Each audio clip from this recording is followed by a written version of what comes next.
نبی پاک نے بڑی مونچھیں نہیں پسند کی، حضور کو اچھی نہیں لگتی تھی۔ ایک بات پوچھتا ہوں آپ سے، یہ درد دل ہے میرا اور صرف سمجھانے کے لیے عرض کر رہا ہوں، کوئی تنقید نہیں، اللہ تعالیٰ مجھے نیت کا وضو عطا کرے۔ ایک بات بتانا، اگر بہو کھانا پکا کے لائے اور سالن سے بال نکل آئے تو پھر اس کا کیا حال ہوتا ہے؟ کئی تو بوڑھے پلیٹ اٹھا کے دیوار میں مارتے ہیں، ایسا ہی ہوتا ہے نا، یہ کیا ہے؟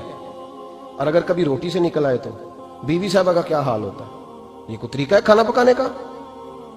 اور اللہ تعالیٰ معاف کرے، اگر کبھی ہوٹل میں چلے جائیں امیر لوگ 15,000 کا ڈنر کرنے، تو وہاں کسی سالن کی پلیٹ سے بال نکل آئے تو پھر تو پیسے کیا دینے ہیں، پھر تو ان کو اور جرمانہ ہو جاتا ہے۔ یہ تو سارے بال نکل آئے تو مشکل، اور ویسے بھی جو نفاست ہے نا طبیعت کی، اس پر بوجھ بنتا ہے، بال کھانے میں ہو آٹے میں ہو تو بوجھ بنتا ہے۔ تو بڑی مونچھوں والا دوست بھائی بزرگ جب پانی پیے گا تو بال پانی میں جائیں گے کہ نہیں جائیں گے؟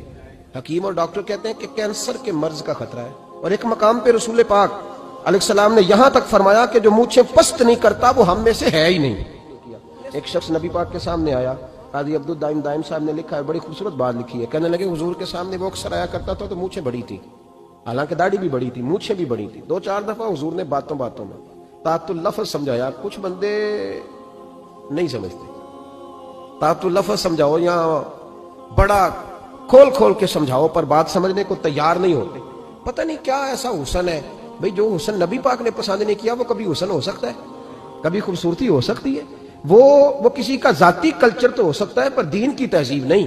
نبی کریم علیہ السلام نے کئی دفعہ سمجھایا تو ان کی سمجھ میں بات نہ آئی۔ ایک دن وہ بیٹھے ہوئے تو حضور نے ایک صحابی سے فرمایا کینچی لاؤ، کہنے لگے میں سمجھ گیا کہ میرے ساتھ کچھ ہونے لگا ہے۔ ساتھ ہی حضور نے فرمایا ایک مسواک بھی لانا، کہنے لگے میں نے کہا بچت ہو گئی، میرے تو دانت صاف ہے، تو یہ شاید اس کی بات ہونے لگی ہے جس کے دانت بھی ٹھیک نہیں۔ دونوں چیزیں جب آ گئی نا تو حضور اٹھے اور نبی پاک نے مسواک ان کے ہونٹوں پہ رکھی، اسی سے آبی ہونٹوں کے اوپر مسواک رکھ کے تو اوپر سے حضور نے مونچھیں کاٹ لی، فرمایا یہ نہ ایسا کرو، یہ چیز مجھے پسند نہیں ہے۔